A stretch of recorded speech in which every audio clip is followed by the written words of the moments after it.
exploiting those vulnerabilities. And also, we will see what are the potential consequences of successful attacks. So, anyway.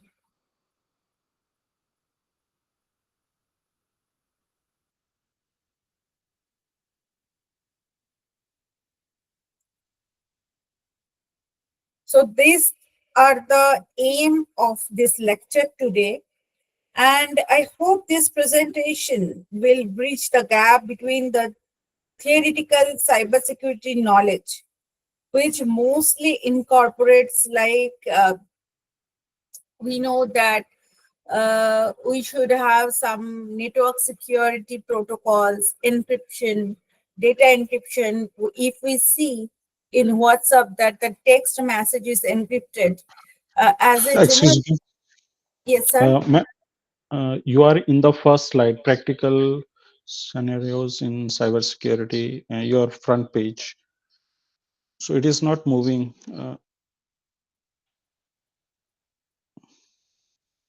And one more thing, ma'am, you are using our virtual previous conference virtual background. Please change that one. One second, sir. That is a difficulty I'm facing in the camera. Why it is not turning on? That is my question. I'm not understanding this. Eh, Close that camera, ma'am. Shall I? Huh? Just close that camera and share your screen. That's fine, ma'am. No, no, no need Shall to share your. I log out and log in again? No, ma'am. Just close the webcam and present your presentation there. No issue Now, here. can you see once? I have closed it. Okay, ma'am. Now your virtual background is not shown to us, so you can start, ma'am.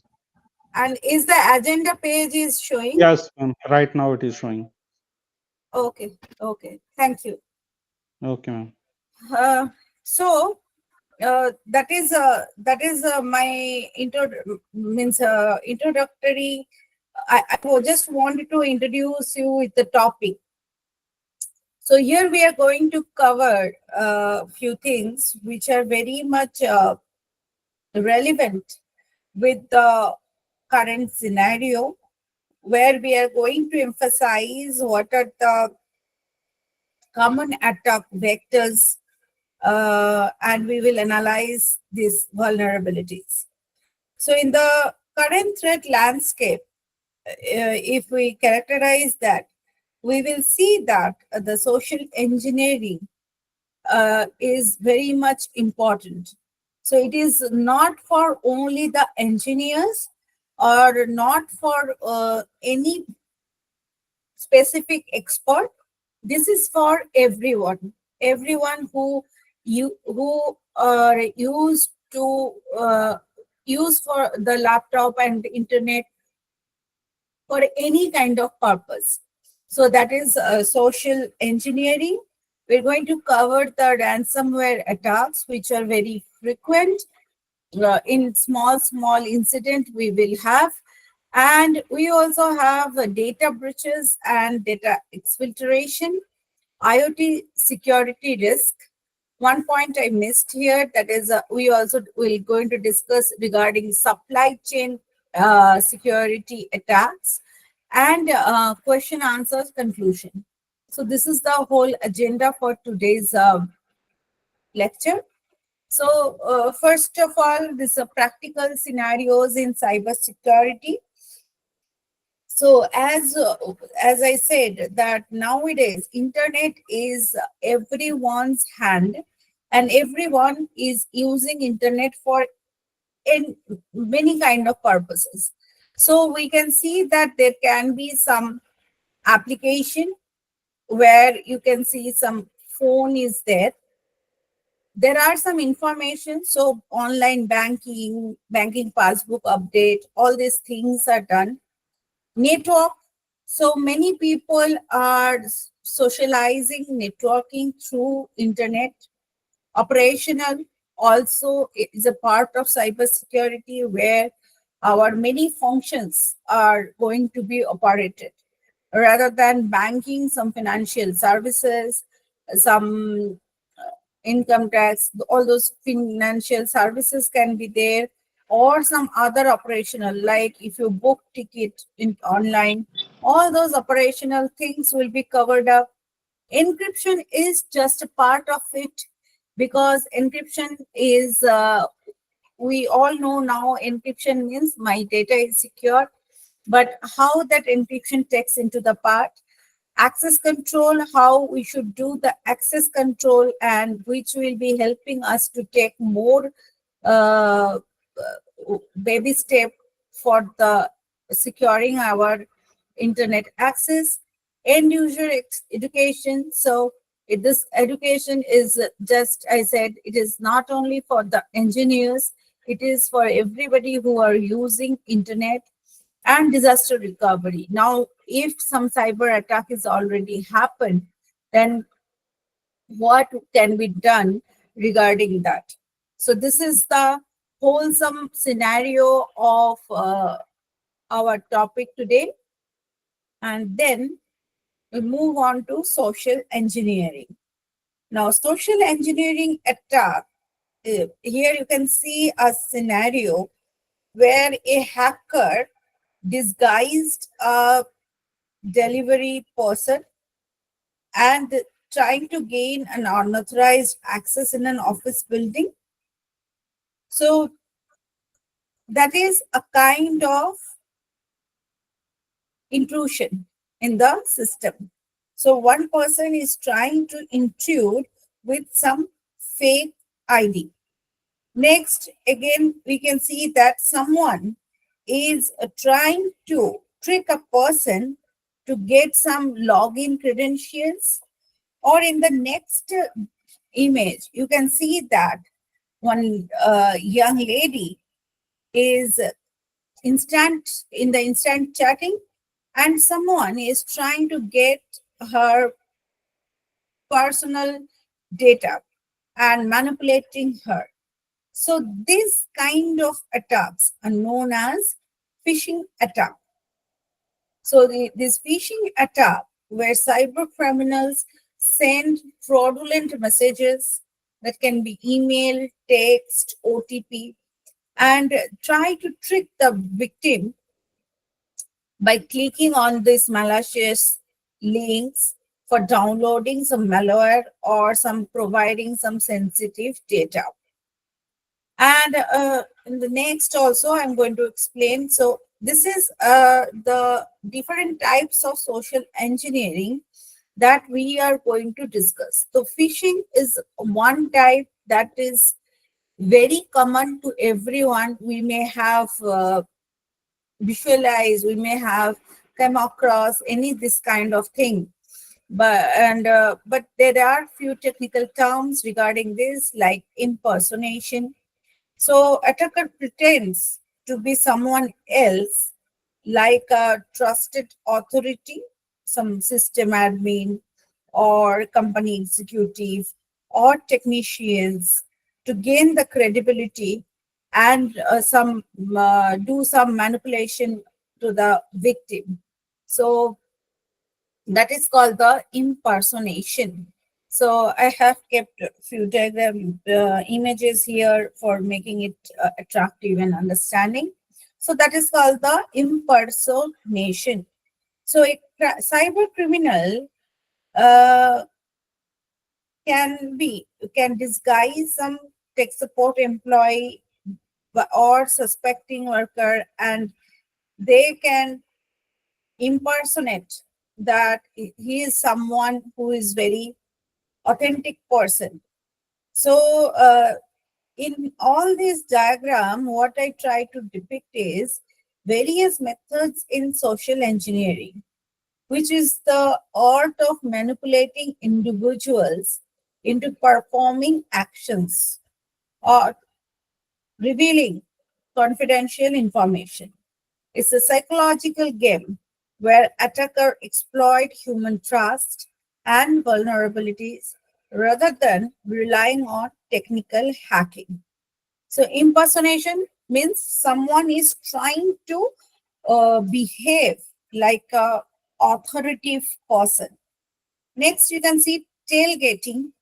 So that is involves unauthorized individual physically following a person who is authorized to so that he can enter into a restricted area and can manipulate something. And the attacker follows closely behind an employee who has some legitimate access and enter using some proper credentials so that nobody can have any confusion or any doubt on him. And or otherwise, the tailgating, this attacker also can manipulate some employee, can behave impersonate like a friend and try to get inside the restricted zone. So that is called piggybacking. Then we can have baiting. So it means that it is offering something, uh, some kind of sort of gifts. So it can be gift card, some valuable information to lure the victim to fall into the trap. And this often involves some malicious links or attachment.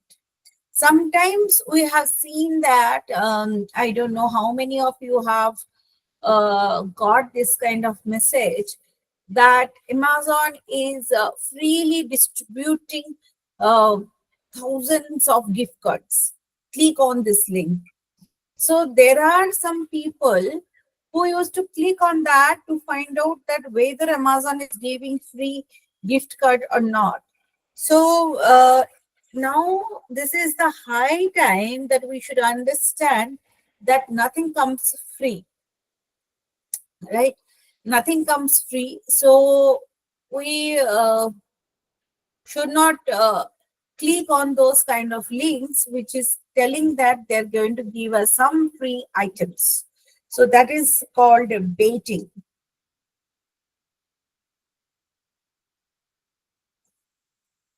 Phishing, I already explained, just for a recapitulation. So, in phishing, mostly we get an email and we can be tricked.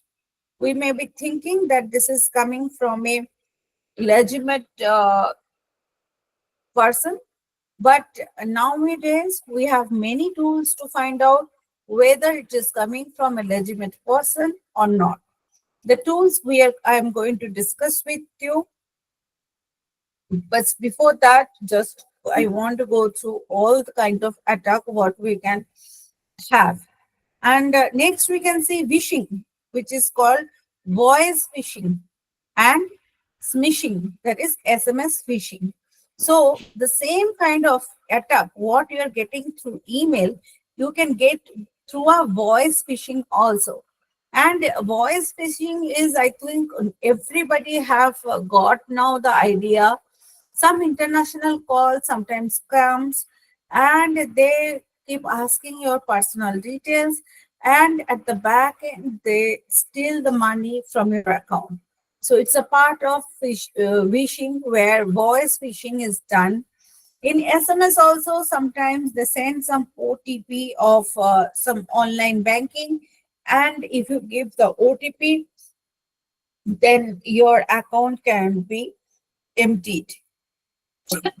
So this is called smishing. And the last one, which comes in scale in the social engineering, that is called the scareware.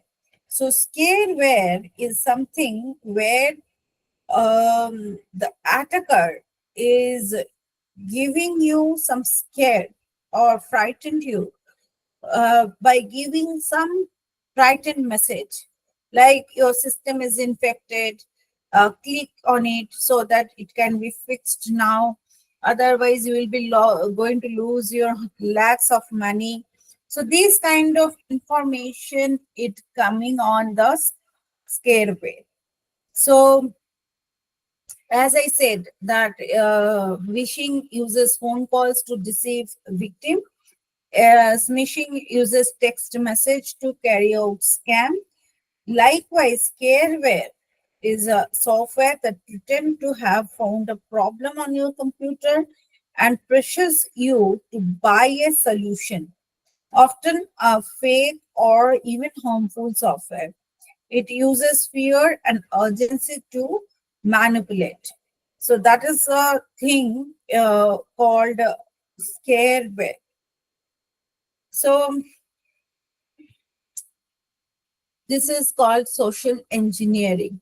And these all things nowadays we can find if we do some small sort of research, we can find it out on internet how to stop all these things. All these things only need our personal attention.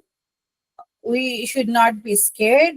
We should be calm and quiet and follow some simple steps that can stop us for falling prey into social engineering attacks. Next, we're going to discuss about ransomware attack, which is more, what I can say, more um, impactful and more pressing scenario. In the image, you can see that a baby from the crib might have been missed, and some online note has been sent, so that if you want to get your baby back, so then you have to pay some ransom amount, right? So ransom note can be found.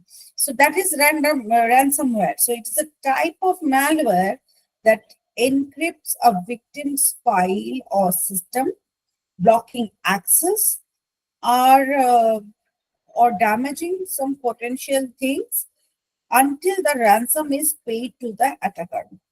It often involves threat of data release or continued disruption if ransom is not made. Now, you can see there is a 5 steps I have shown like that of random attack.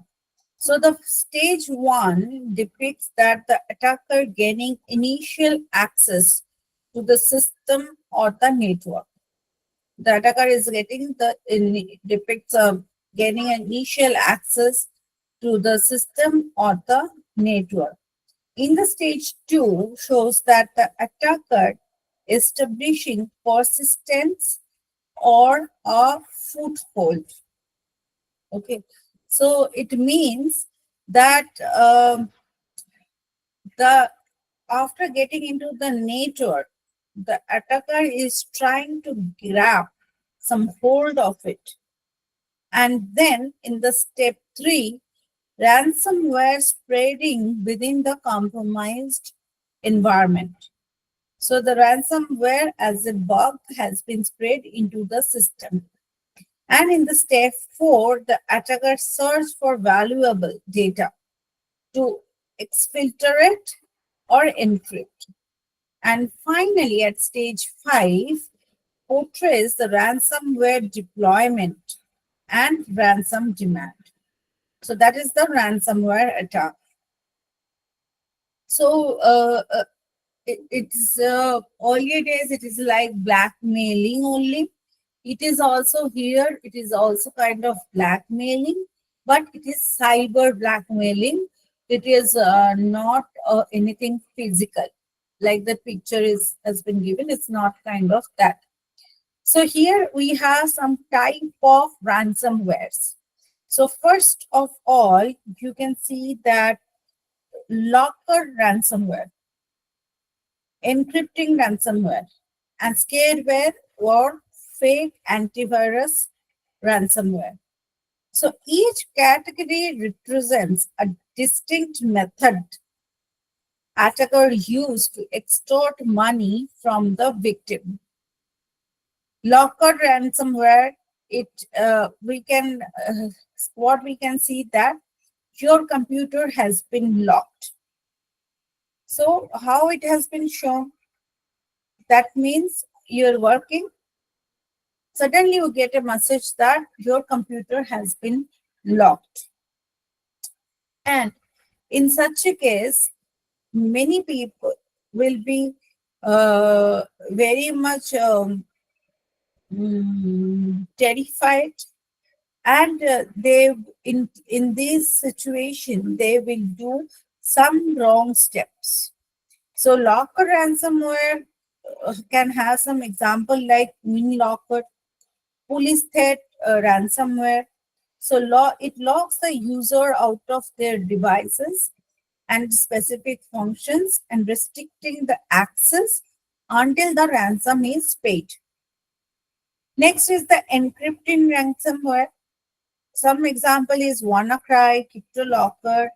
It actually comes through the email, file sharing sites, or downloads, right? So here it is here what we are going to see that um, it is totally the files and the whatever the items you're going to use in your computer all get locked, encrypted. So you cannot use it until or unless it got decrypted. So that is why it is called encrypting ransomware. Somehow it comes to your machine and totally encrypt your machine so that you cannot use it unless you get the key of it so that you can decrypt it. And the last one is the scareware or fake antivirus random ransomware, which includes examples like live security or some system progressive protections. All these kind of things are there.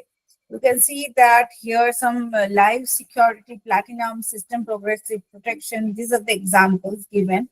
And in the image, you can see that stolen identity. Your identity is at serious risk.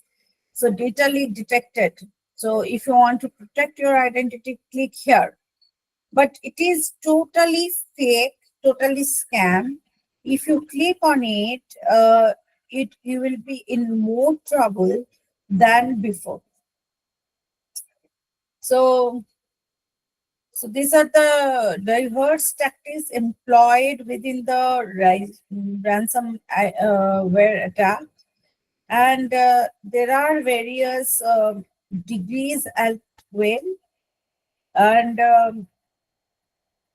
scareware, in all among these things, scareware actually relies on some psychological manipulations. So it exploits user fear, trust, and security services, and fabricate some sense of urgency or vulnerability. This categorization is very difficult. So locker ransomware, encrypting ransomware, maybe you get some time to think and call someone trusted party and take some steps. But in case of scareware or fake antivirus ransomware, sometimes they make create a scenario of urgency that intelligent people also makes wrong step at this page. So that is called the stolen identity worry, right? So these are the means very effective ransomwares. And next slide. Here I have given some ransomware attack detection and prevention techniques. So while ransomware often infiltrates systems through online vulnerabilities, they are not online tools that can directly prevent a ransomware attack with 100% certainty.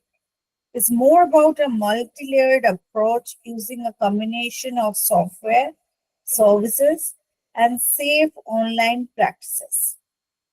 Right? So there should be some strong defense line we should create to prevent this ransomware attacks. Right? So here you can see that some fake antivirus warning sign is coming. Your computer is infected. Over 30 viruses have been found on your device. Download Super Virus Remover now for $19.99. So, how you can find that this is a fake warning? So, your computer must be running slow. You may not recognize the software name. It should be come up with a pop-up download link, which is very unusual to be legitimate. That pop-up also asks you for money, and your screen may be flooded with pop-ups. So we face sometimes this kind of thing, and at this point, the main important thing is you close all the processes and shut down your machine. Excuse me. So this is the only way to get rid of it. Don't give any chance anyone to play with your with your mind. No mind game. So that is the best option here. And the other half, we can see some scare warning alerts, right? So virus alert like that. So here it immediately scans your computer for viruses. The pop-up wants to act you first. The pop-up is dire. The pop-up is hard to close. You have never heard of the software company. So this is also a type of scareware warning sign, like I just discussed in the left side. There's two different representation we have. Next. So here, one second. Sorry. Uh, Here, I just want to tell you a few things that we can have some antivirus or anti-malware software that detect and remove malware, including ransomware, before it can execute. Like we can have Norton, McAfee, Byte Defender, Malwarebytes, this kind of antiviruses we can install. We can have some firewalls that control the network traffic, block the unauthorized access, and potentially malicious connections. We can have a good software update tool so that our software get regular update and it get the updated patch so that the security vulnerabilities that ransomware exploits gain the access that can be add on. And like Windows update, patch my PC. This is a third party app, patch my PC. This is for getting all the software updated. So you, not only you, your system is also updated with the current malware systems.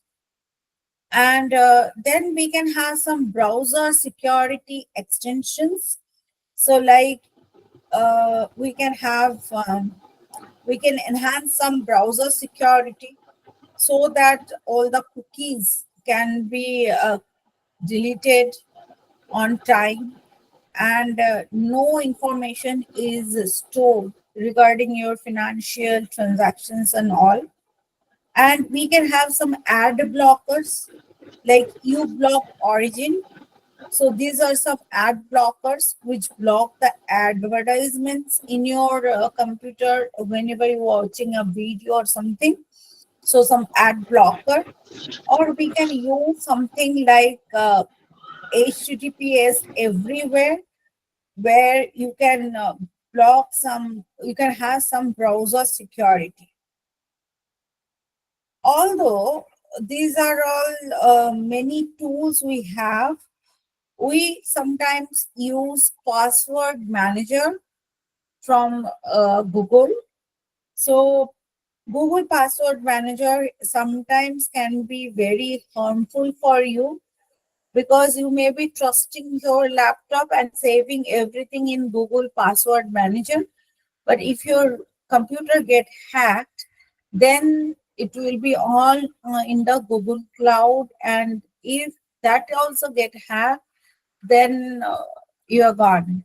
So better to have some password managers which are paid, like one password, LastPass, or Bitwarden, this kind of thing. And good practice is always get some cloud storage and backup services, so that all your data is saved. And it should not be, if one copy also attacked, you have multiple copies. So that is one more thing that you can do to get rid of this different ransomware attacks. Next, we are going to discuss about data breaches. Here also, we are going to have attacks like social engineering attacks and all. So, a data breach in cyber security refers to an incident where sensitive, confidential, or protected data is accessed, stolen, or used by unauthorized individual or entity. So, data breach is also a very sensitive incident, and we know that there are many examples where data breaches have been have happened, and companies has fallen for these data breaches. So this can occur through various kind of attack, maybe malware, phishing, or physical theft. So data breaches can compromise personal information like name, address, social security number, credit card details, or your medical records, or some any intellectual property. Like example, in 2013, Yahoo breach was one of the largest in the history, and it's affected 3 billion user accounts. And again, in 2017, we had Equifax breach, which exposed personal data of nearly 148 million people. And more recently, we have something called Move It. So that is a file transfer software where the vulnerability also very high. So data breaches can have severe consequences, and it includes financial losses, reputational damage, legal liabilities, and identity theft. All these things can happen here. So there are actually three stages of data breach: research, stage attack, and in exfiltration. How to exfiltrate. So I'm going to discuss it. I need a 1 minute water break. Then I'll return. In between, if you have any questions, You please put it into the chat box. I will answer. Give me a moment, please.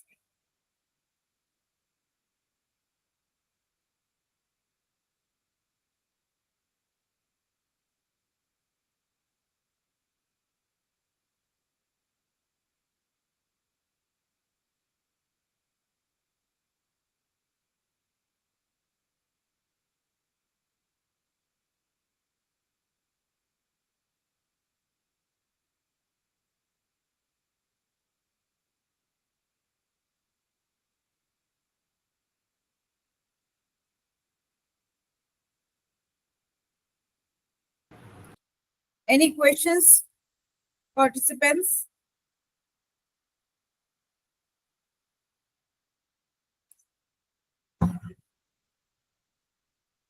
We will move on to our data bridge different steps. So as I said that we will start with some research. Research means identifying the weakness by the attacker.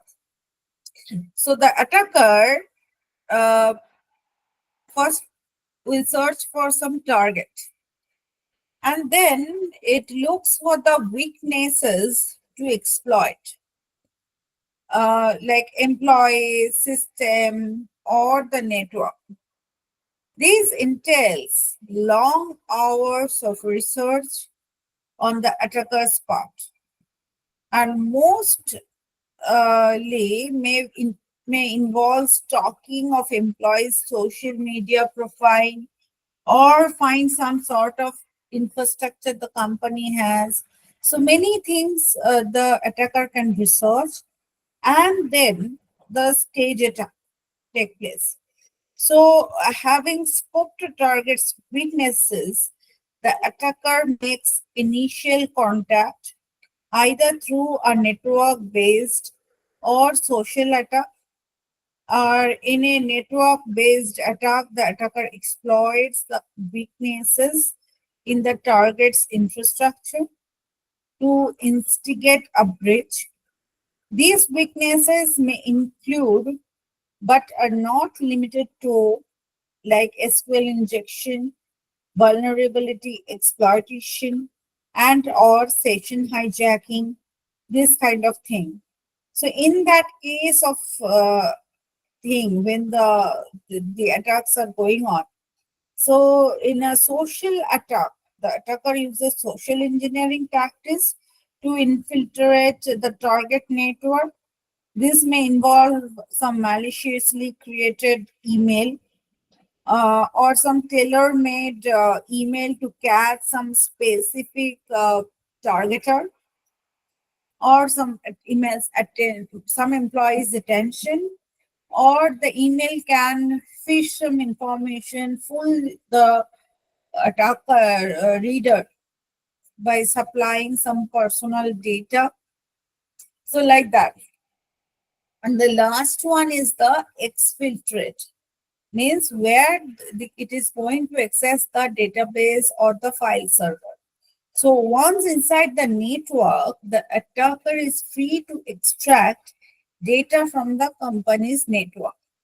So these data may be used for either blackmail or cyber propaganda. The information an attacker collects can also be used to execute more damaging attacks on the target's infrastructure. So here we can have some PIN, credit card number, email address.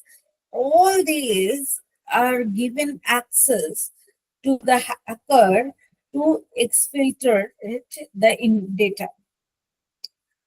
And for this purpose, I want to tell you that there are many this kind of attack happened. So, like some mortgage lender, a major data breach happened with a mortgage lender, which exposed the personal information of nearly 17 million customers. Mercedes-Benz also has been seen some unintentional exposure of internal data due to misplaced of employee authentication token.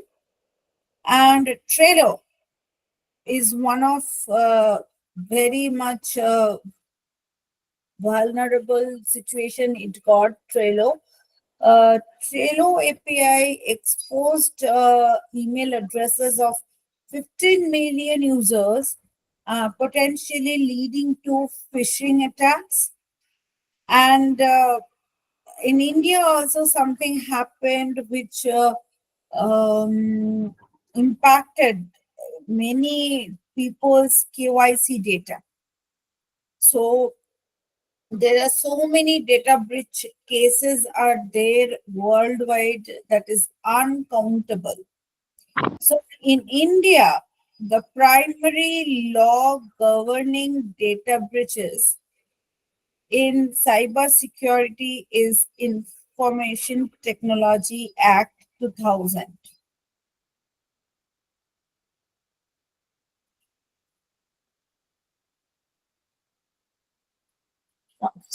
So, sorry.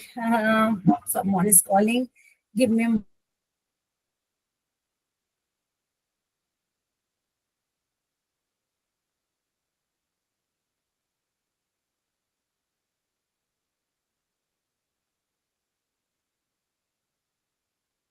Sorry for the disturbance.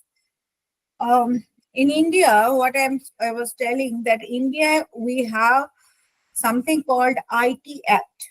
So it is belongs to IT Act 2000, specifically 72A, and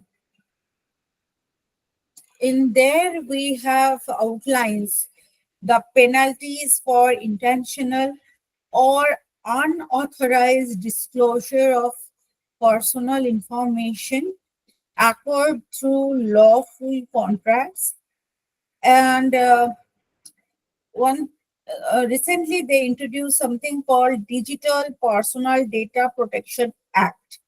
Digital Personal Data Protection Act, which is DPDPA, and that is expected to further strengthen the data protection regulations in the country. So, India, we have this nowadays, it is coming into the picture, and we hope that it will be more strengthened in near future. So, after the data breaches, this is also included. I already spoke about it. So after this, we come to another kind of attack, which is also very much related, and we often found that is denial of service attack. So in the left-hand side corner, top corner, you can see there are some white cars. So these white cars are some legitimate traffic. But you can see that this legitimate traffic cannot go into the main lane because the main lane is blocked with some red car, which may be some bugs in the system, right? So that is called denial of service.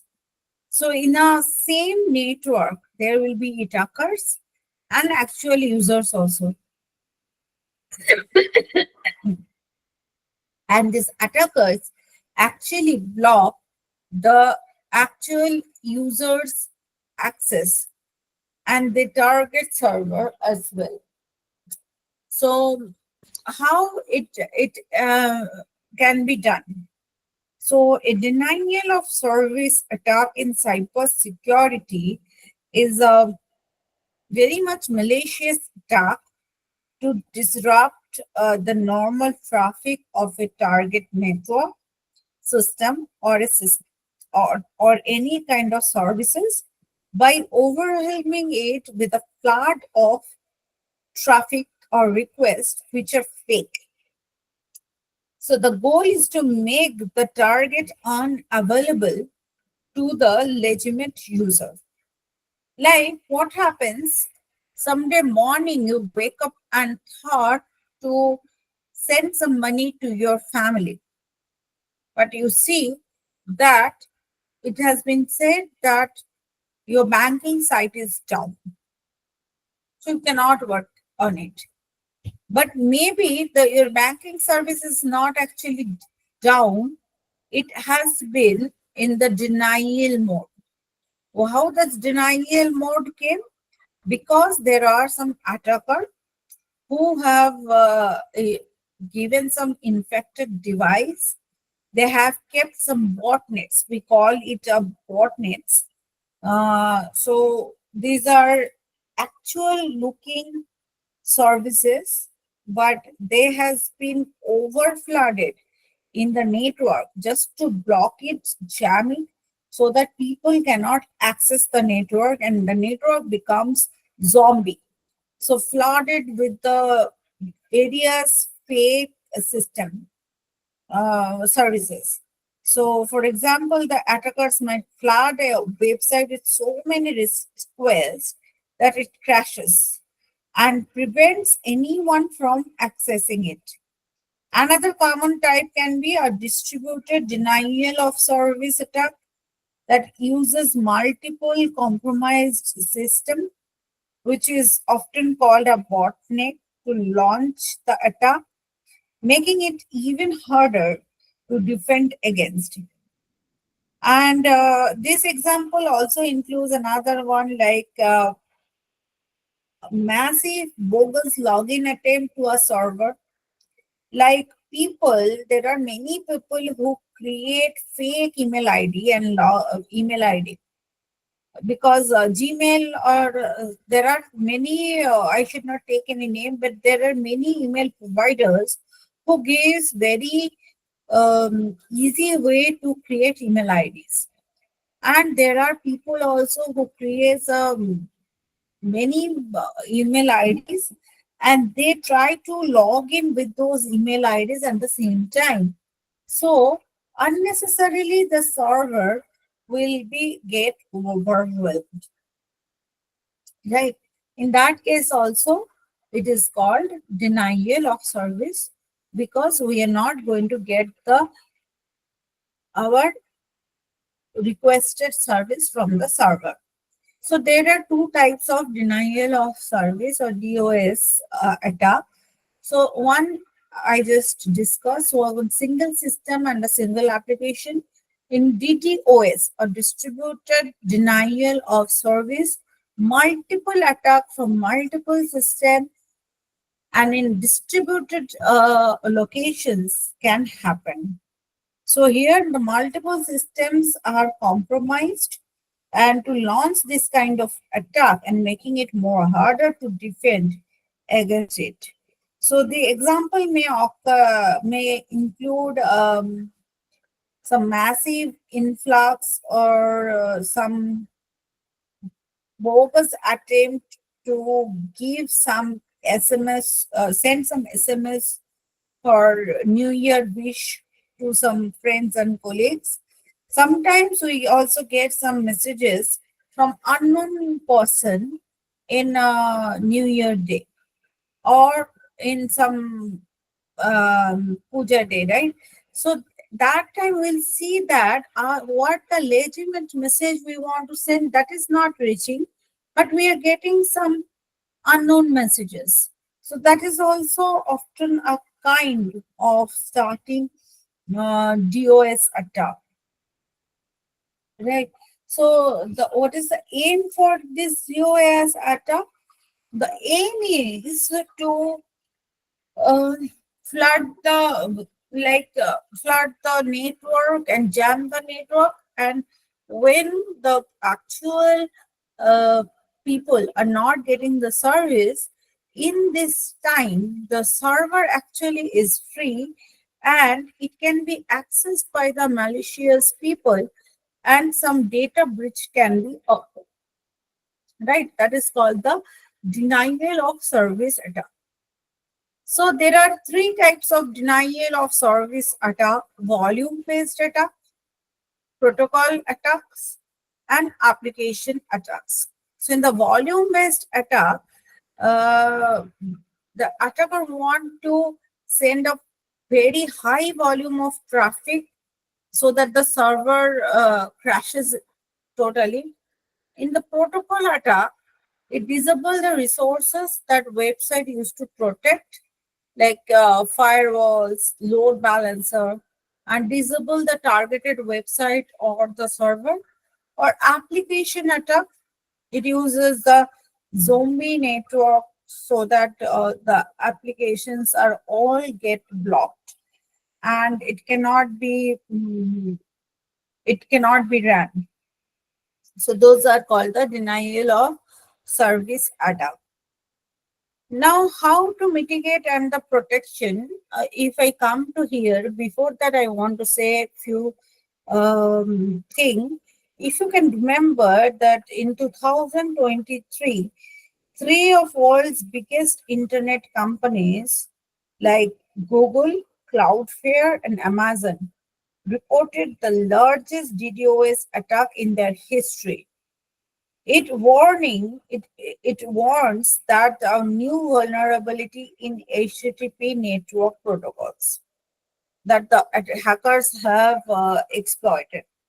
In Ukraine also in 2022, multiple DDoS attack has been done by the Russian hackers, targeting the Ukrainian government resources and websites. Earlier also it was there. Yeah, actually, this thing started many years ago, like 2000, when a 15-year-old hacker carried out a DDoS attack on an university server and allowing him to compromise their network and crash major sites like CNN, Amazon, Yahoo, and eBay. That time it was eBay. So it was named as a Mafia Boy. So that was maybe the earliest DOS attack happened. And after that, day by day, it was like that. And the most recent was in 2023 when Google, Cloudflare, and Amazon faced the same scenario. So, how to mitigate or protect this DDoS attack? So protection case, I can say that, as I said earlier, so in such a scenario, we should be very calm and quiet. We should not be in a hurry to take up such a stress. So we have to protect our IP address, and we should not be fall prey for phishing, or we must update the overall apps and security softwares. Installation of antivirus software and update that regularly is one of the very crucial step in this practical scenario of cybersecurity. And one more thing, the offices, mostly IT offices, use VPN, that is the virtual private network, where the internet cannot infiltrate with the malwares. So these are the some protection we can take. And in the mitigation plan, we can have black hole routing. This terminology of it is a little different than we all used here. In these five types, you can see that the black hole routing, the 1 minute. This black hole routing, traffic differentiation, risk assessment, rate limitation. Firewall is something that we all know, right? So black hole routing directs the DDoS traffic to a null route. It creates a black hole where it discards all malicious traffic. And this strategy prevents harmful traffic from reaching the target, and it may inadvertently affect the network traffic as well. So that is the black hole routing. Then we can have traffic differentiation. So it is doing some traffic analysis to separate the legitimate and the malicious traffic. So by distinguish between the two, the targeted filtering or prioritization can be done to the network, and the network administrator plays a very crucial role here in this network analysis. So Wireshark can be a very good tool for this, for the traffic analysis, and it enables the mitigation of DDoS attack, and it can minimize the disruptions as well. And as I said, we have few tools like Wireshark, Packet Tracer. Those can help in this kind of thing. Next, we can have some risk assessment strategies where we conduct the risk assessment to identify the vulnerabilities within our network's infrastructure. This approach is in prioritizing mitigation efforts and allocating resources effectively, thereby reducing the all the impact of DDoS attack. And then the we can have some rate limiting. So rate limiting means it restricts the volume of the request. So in a network at a point of time, how many requests can be sent? That rate we can restrict.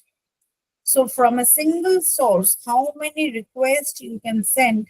If we can restrict that by limiting the traffic, this means that it prevents the target from being overwhelmed by excessive requests. However, it necessitates careful calibration to avoid some obstruction and some illegitimate user access. All these things can be stopped by limiting the rate. And firewall, as we all know, that it is a age-old gatekeeper for us with some predefined rules for filtering incoming and outgoing traffic. While they can block known malicious IP addresses or patterns, they may struggle against large DDoS attack due to their finite capacity.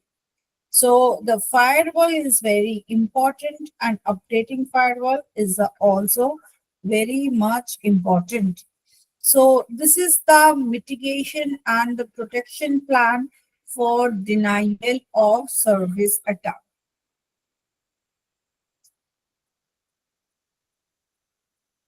So next,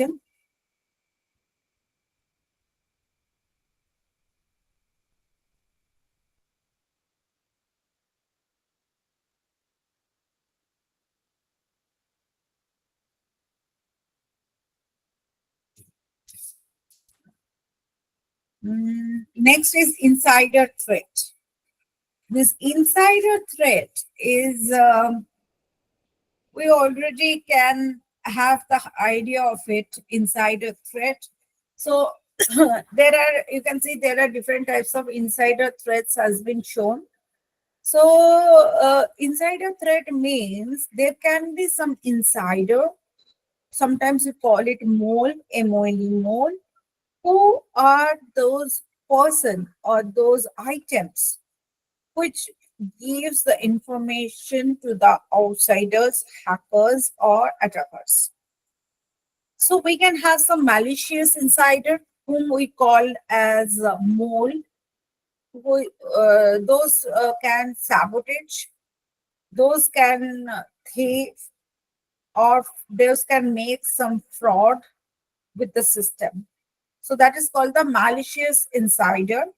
It can be a malware as well, which can sabotage or steal some information, or can impersonate, means it can be appearing like a legitimate program, but actually collecting data.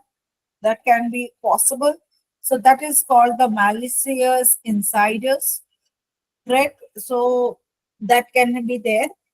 We can have some negligent insider. So negligent insider means they are not malicious. They don't know that what the wrong thing or what they're doing, how they're helping attackers. So those things the negligent insider don't know. So they do some unintentional data exposure. So here also social engineering comes up into place, and some psychological manipulation can be done, uh, because some people are very naive. I cannot call them innocent.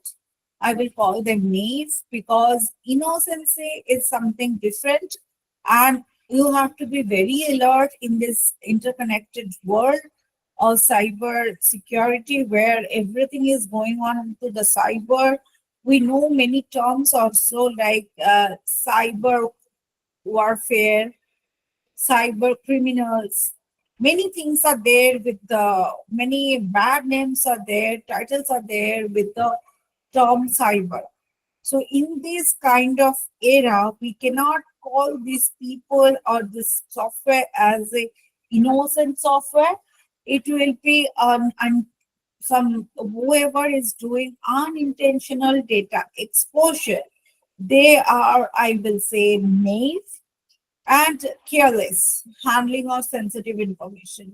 So suppose some important file you are working on, you are taking backup of uh, 10 things, but you left two things there. Then what is the point of taking the backup if you are not taking the backup of the full item? So that is what we call as a careless handling. So unintentional data exposure, careless handling of sensitive information gives us the notion of negligent insider. And there can be some compromised insider. So compromised insiders means this system, the softwares are very much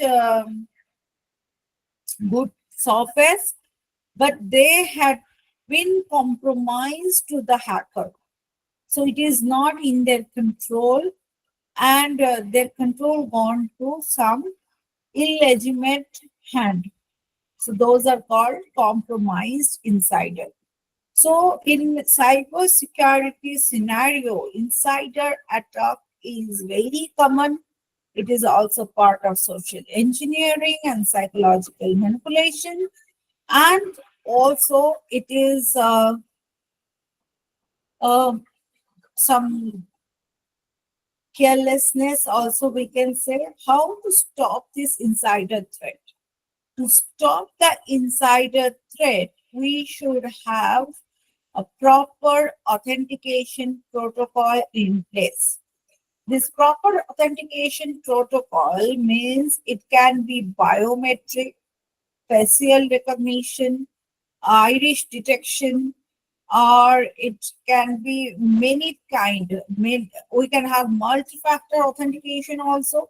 So suppose you are having a PIN number, but whether the PIN number is correct or not, uh, used by a correct user or not, for that you can get some OTP in your mobile phone. So that is called a two-factor authentication. So not only one authentication factor, we have two authentication factor. So if we can have a good authentication mechanism in place, then the insider threats can be avoided. Now, we know CIA tried, right? Confidentiality, integrity, and availability. With the CIA, we can have two more things, that is authorization and authentication. So authentication takes a very good step to stop the insider threat. Along with that, we can have authorization. So one person can be authorized to take some necessary step. So these authorization should be come from the very high level of authority. So the the confidentiality and integrity of the system also should be maintained, and availability means there is no denial of service at all. So see, to maintain the proper network, proper cybersecurity, CIA triad is very important, which stands for the confidentiality, integrity, and availability. And with this availability, we have two more terms, as I said, authentication and authorization.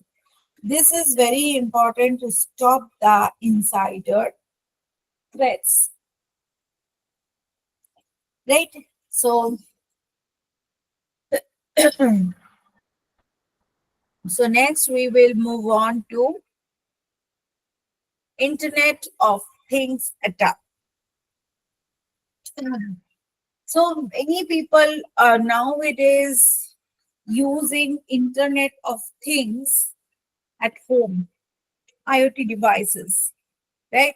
In the diagram, you can see that we can have CCTV camera, we can have normal camera, we can have router, scanner, or we can exchange data. So all this can be done through the IoT devices. Technology and our lives are now highly connected. We use our smartphones to home automation system. And what's how we rely on artificial intelligence, machine learning, and internet. That's how it is. So all our networks and devices are online and open to cybersecurity threats. The same is true for digital assets that include IoT systems owned by the businesses.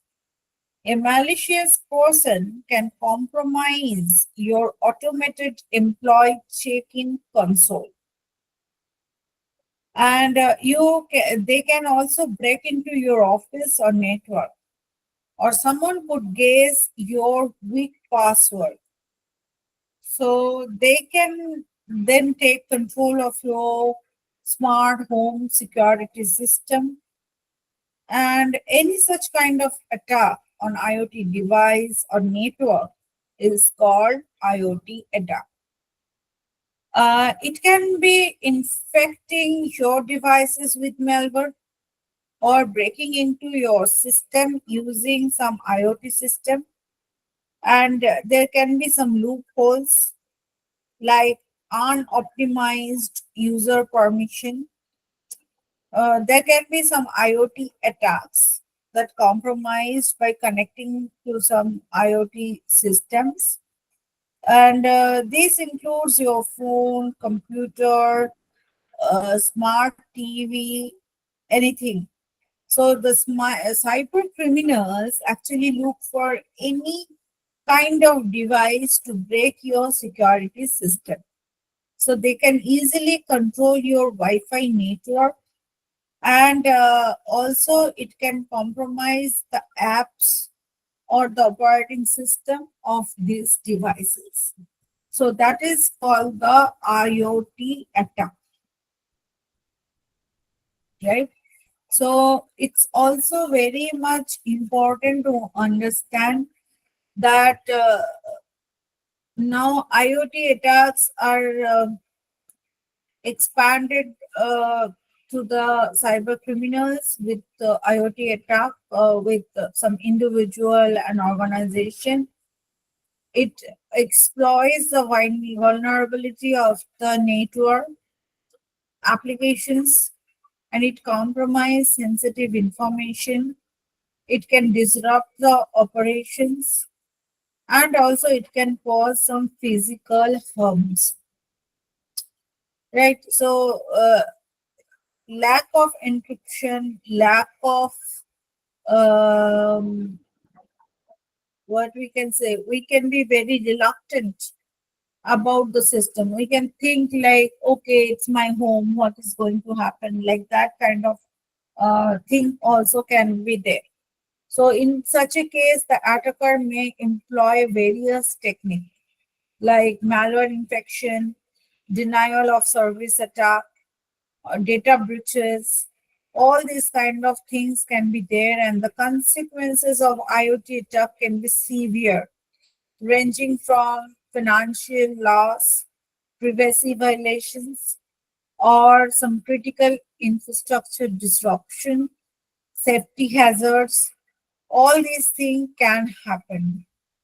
And it is very crucial to implement some robust security measure to mitigate this kind of attack and protect you from this threat.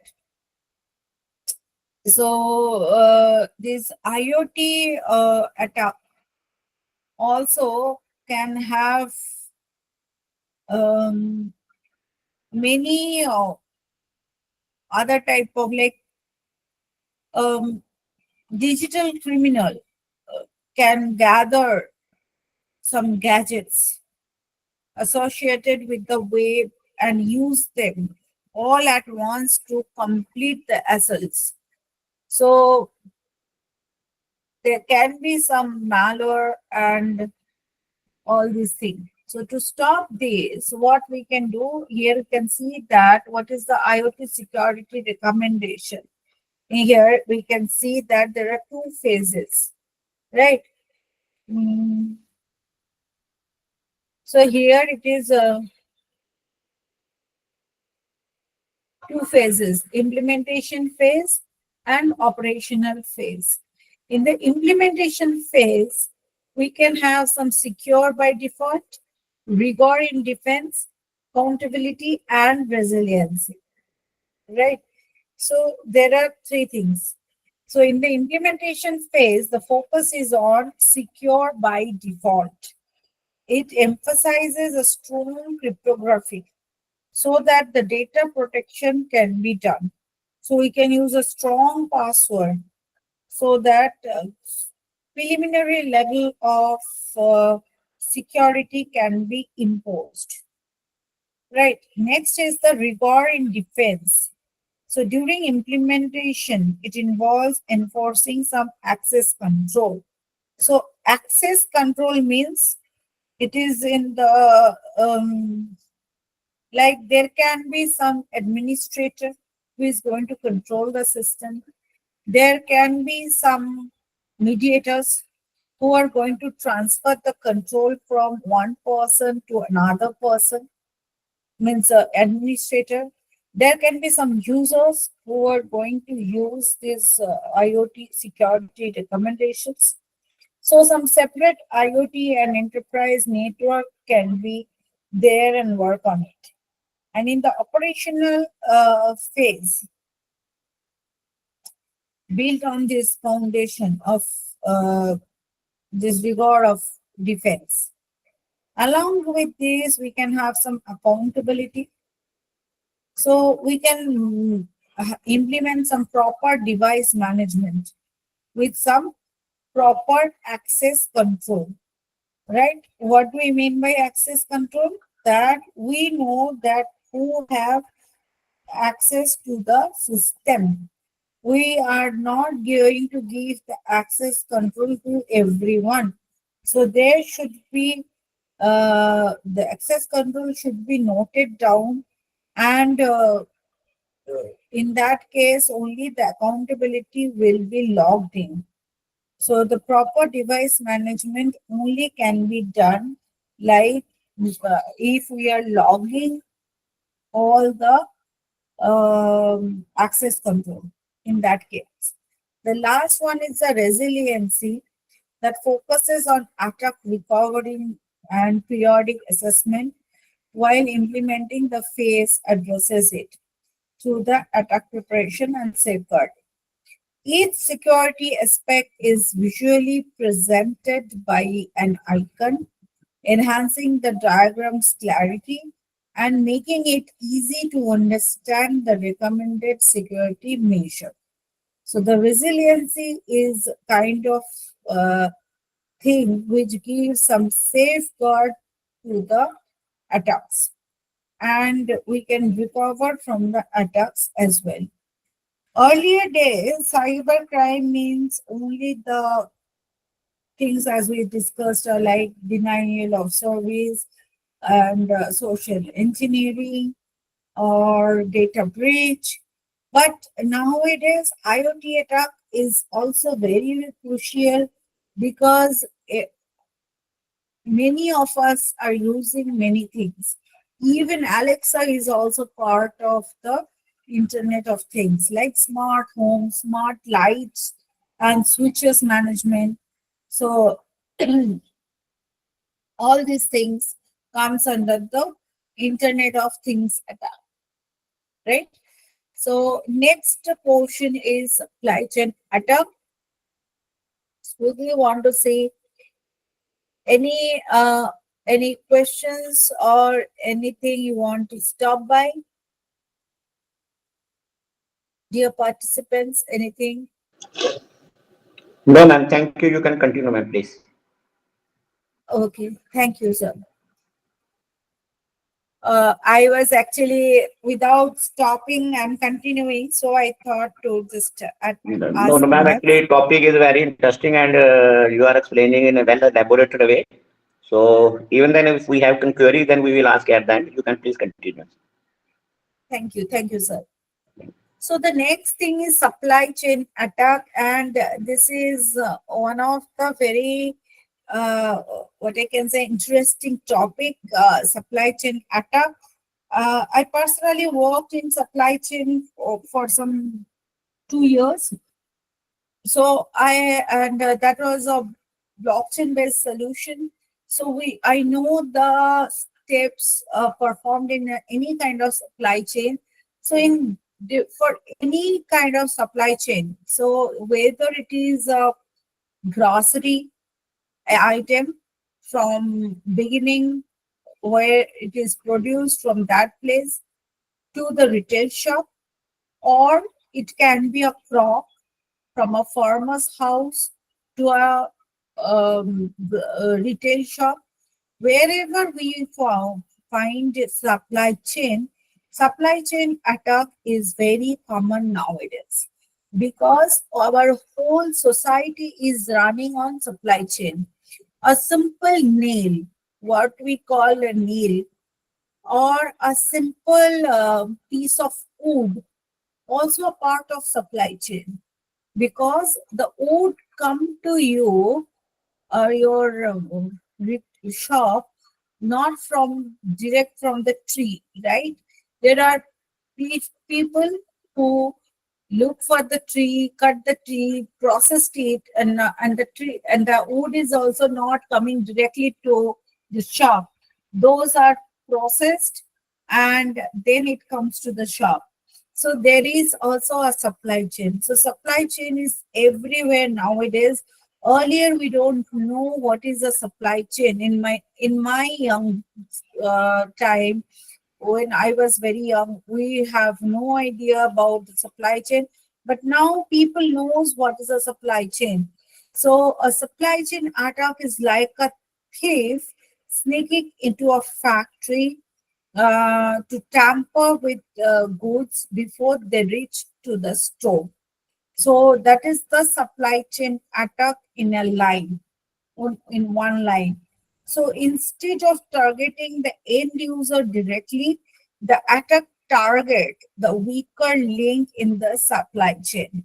So a vendor, manufacturer, or distributor to compromise the final product or the service. So it happens when an attacker injects some malicious code or hardware into a product during its development or distribution.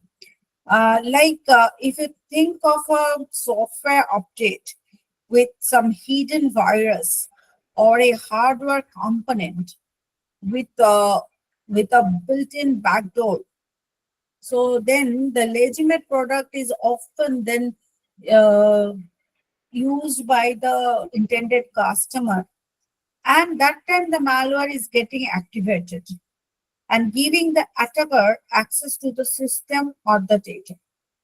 So you can see that it is even more dangerous because they exploit trust of people.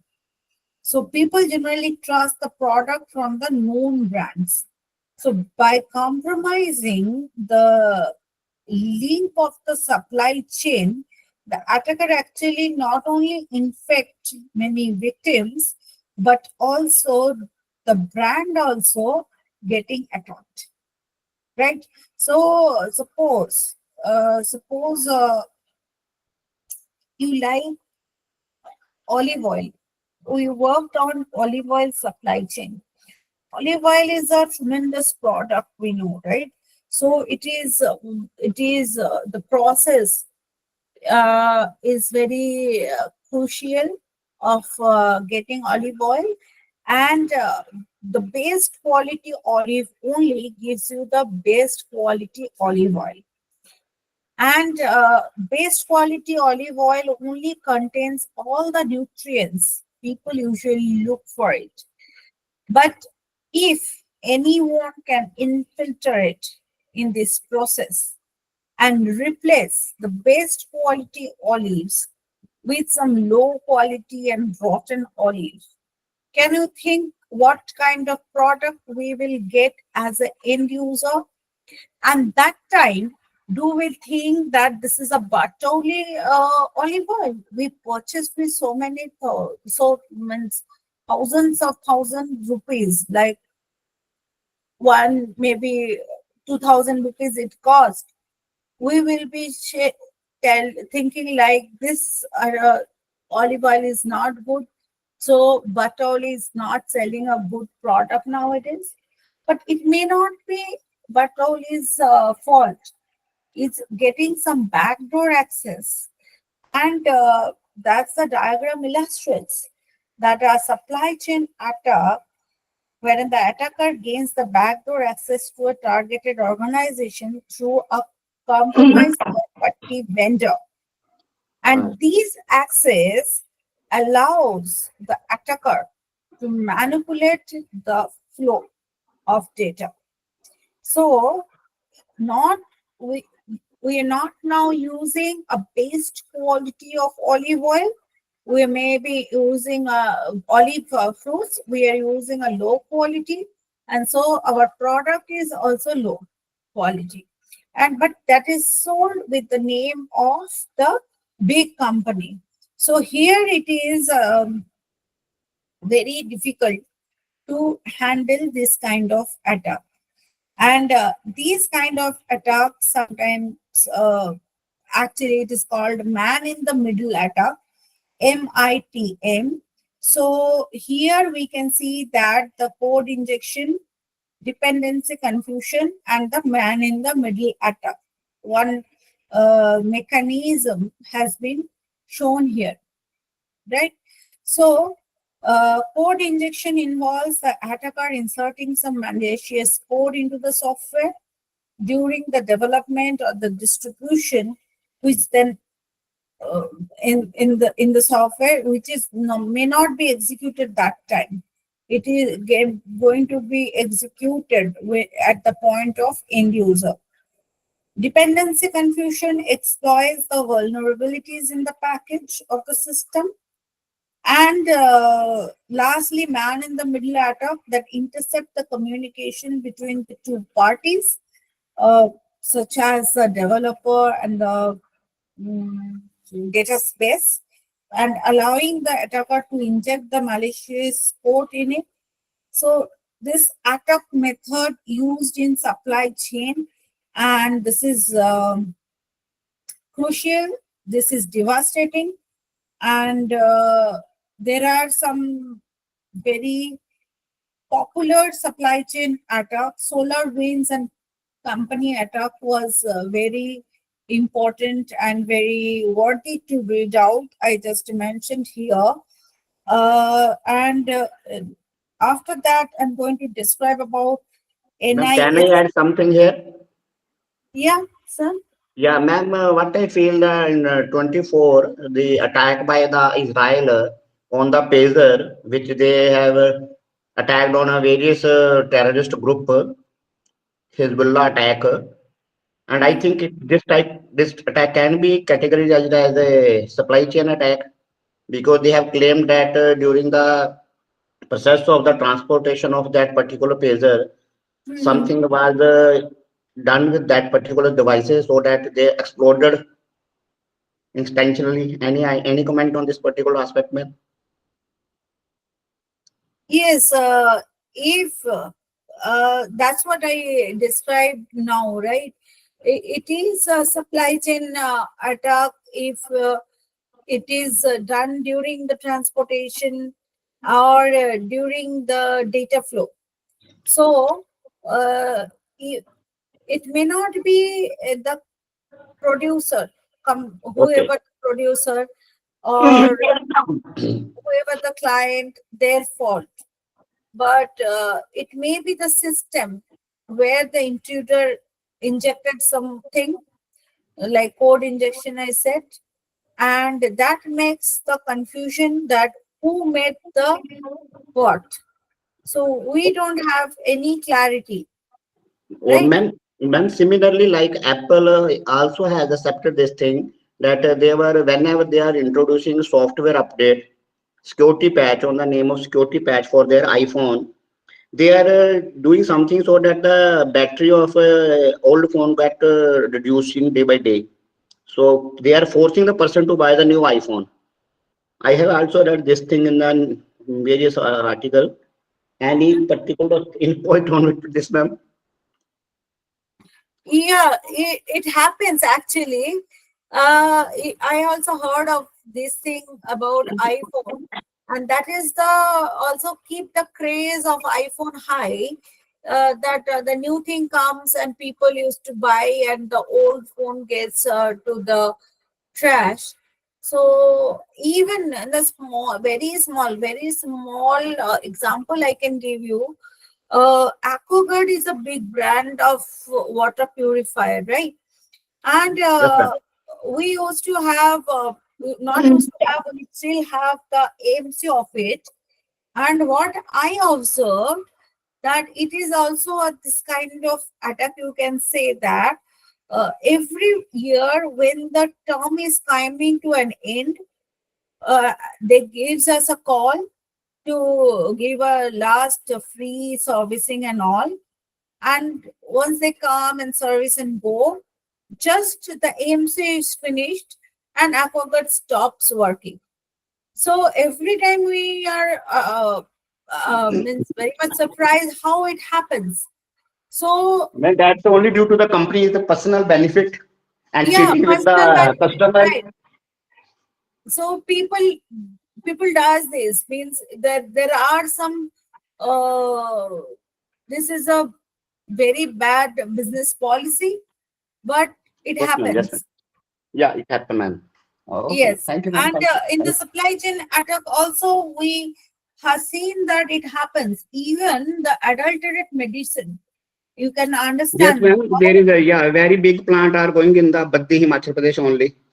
They are making the medicine of fake name, fake Ah, companies.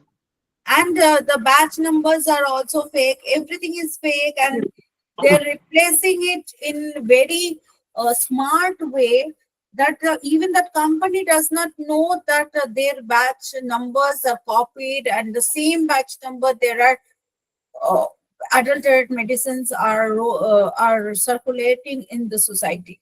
So And supply chain attack is yes, means even very crucial. Yeah, yes, ma'am. Thank you. Thank you, ma'am. yeah. So that is what the supply chain attack is, and with this, I want to give you a little brief that NIST, National Institute of Standard and Technology, gives a framework where the cyber supply chain risk management has been taken care. So CSCRM is a terminology used in the cyber supply chain risk management. So what it is actually for the best practices what we can take in the software supply chain risk management. So what we were talking about, the examples that were all practical things, but when we are transferring through the supply chain, there are many softwares are also involved. So if batch numbers can be changed, or batch number can be mm, copied or misused, that is also a software fault, right?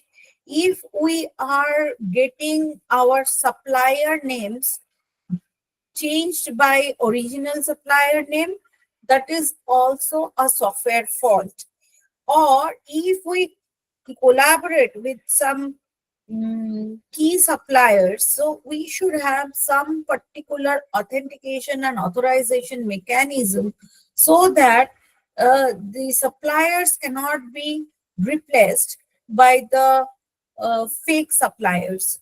So for all these things, one key practice model has been come up from NIST. We know that NIST gave us a software cybersecurity standard and in the technology, and how to maintain this standard, that is also a very crucial. And CSCRM is the newest addition to the NIST framework, which actually works for the supply chain attack. So here and at every phase, you are going to have some risk management approach. So this framework encourages the organization to adopt a risk management approach that align with their business goal by integrating supply chain risk management into some overall management practice. The organizations can systematically address some unique challenges which can be there. And also this NIST framework provide a very broad approach to supply chain risk management, and it involves incorporating measures to secure the software development life cycle. This ensures that the integrity of the system can be managed, right? So this is a supply chain attacks can be managed by this NIST framework. Now, here I have jotted down few points which we can do as a very common people every time, and which can make us secure from the cyber attacks. So protect port and settings. So wherever we have some network ports and settings, we have to be very careful. Your router should be properly protected with a good password. If you're using IT system, you're having some IT system, you should have some VPN. The antivirus, as I said earlier, should be installed properly. You should get a secure, very much good backups. So every time you can use some cloud storage and keep multiple version of your files. So nobody can scare you by corrupting one set of backup file. And whatever you are downloading from a website, be very vigilant from where you are downloading. You should set up some secure configuration settings so that your cookies cannot catch your PIN or banking passwords, and it cannot send those information to the outside of your laptop or computer. Uh, we should be all aware of cybersecurity faults, attacks, and vulnerabilities, and that for that some basic training should be given to everyone, including our parents as well. We should have some intrusion detection system. Good, if it is a big network, we can have an intrusion detection system. Hardened endpoints, that means wherever the exchange of services are going on, that should be much more authenticated and authorized. We should update our system every time, and we should enable the zero trust security. That means we should not trust even in our family members as well for the sharing password. And we only should click on trusted links. We should have authorized email security. We should have keep our personal information private and apply network segmentations. And network segmentation is very different thing and very technical. I'm not going into it, but you should have idea, right? uh, in a building, we should have our separate network routers.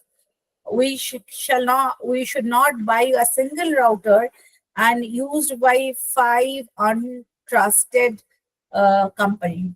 So network segmentation means we can buy a network, but we can properly segment it so that every company have their share password protected. And every time we should have an incident response plan. That means if anything occurs after all these protections as well, what to do. So the incident response plan is important, and logging any kind of cyber security incident also very much important. So this is a normal, very basic kind of attack detection and preventions controls we can have. And the last one is the most interesting one. So here you can see that we can analyze the email header to verify the legitimate sources by some tool called mxtoolbox.com. So how I can show it? So here, if you click on, you will be reaching to a website.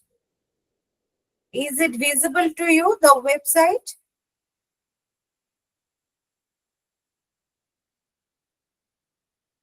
Is the website is visible? No, madam, website is not visible, only PPT is visible. Oh, okay. So, so the thing is, I will share the PPT. Let me share again. Then it will be easier. I'm sharing again. Mm,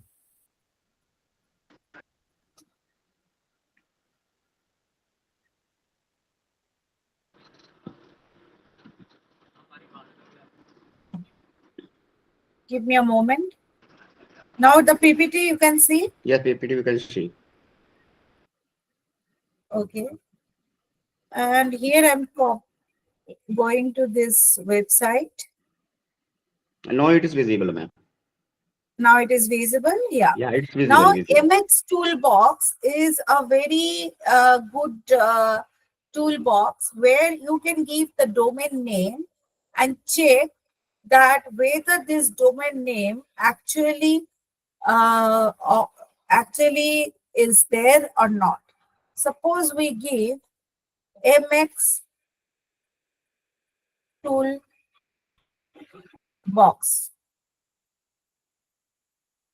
So I'm checking here only. So where we have seen that it is just for you. So it is there. The DNS check has been done and it is exist. It is not something spoofy. Now, if I give ASO A5 and MX loop, so find problem and solve delivery. Here, this MX tool cannot find any problem if there are such a domain name. So about the domain health.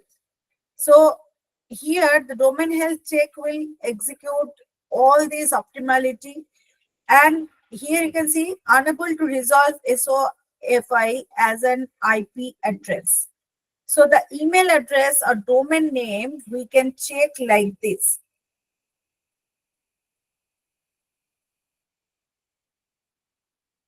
Here I have given Gmail. So it will give you an, again we will check. It is not showing up because maybe some trusted issues are there. So it is not showing up. But if you get some difficult ID like Oxford, India,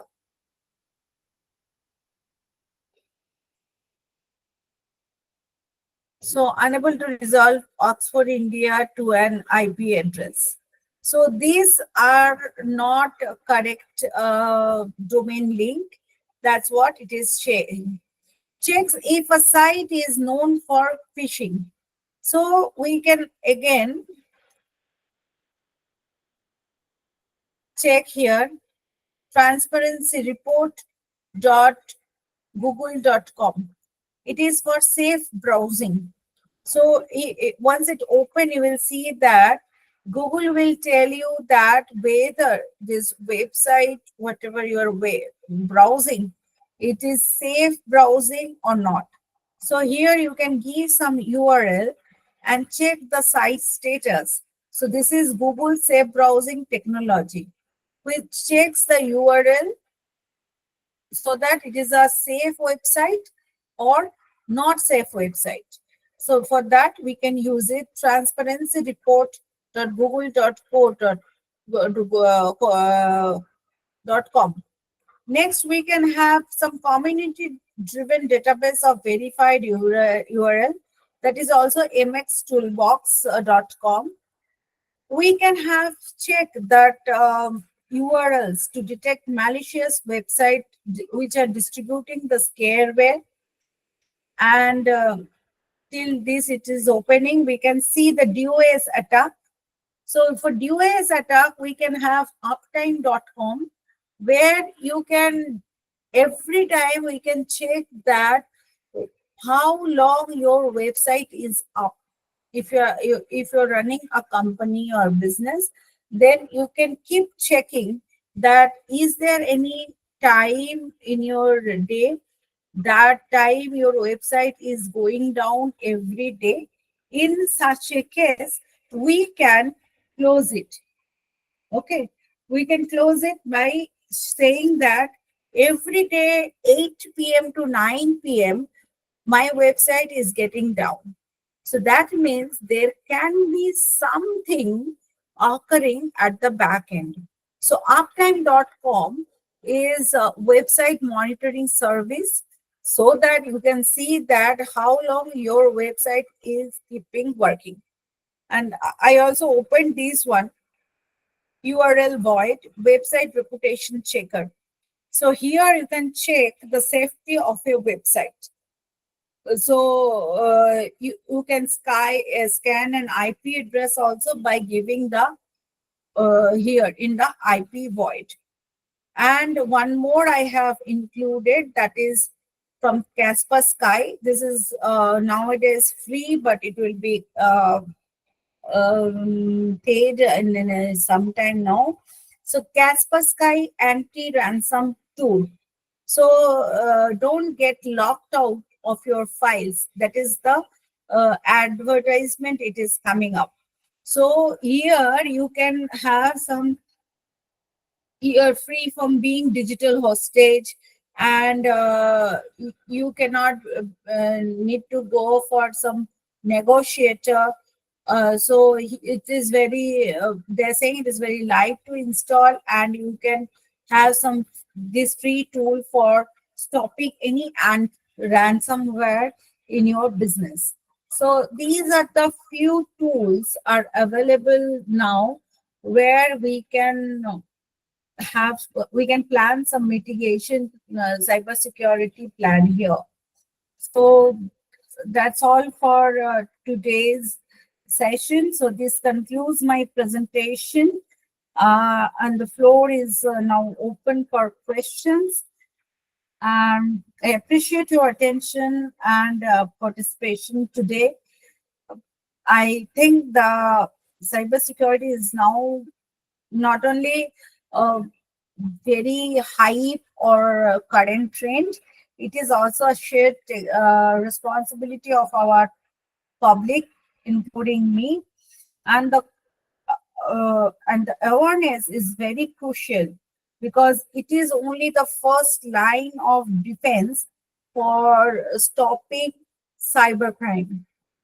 So please remain vigilant and also keep your knowledge open. That's all from my side. Any questions, please?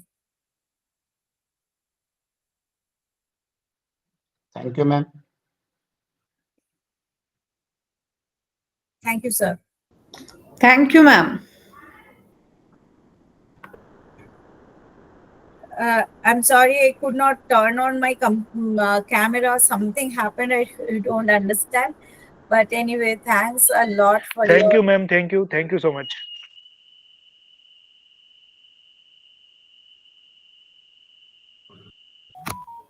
On the behalf of Faculty Development Program on Digital Forensics for Innovators, Leveraging Open Source in Cyber Investigations Organizing Committee, I thank the respected FDP speaker, Dr. Barnali Gupta Banik, for their valuable talk and hands-on the session. With the permission of FDP speaker, I am concluding the session. Thank you all. Thank you, ma'am.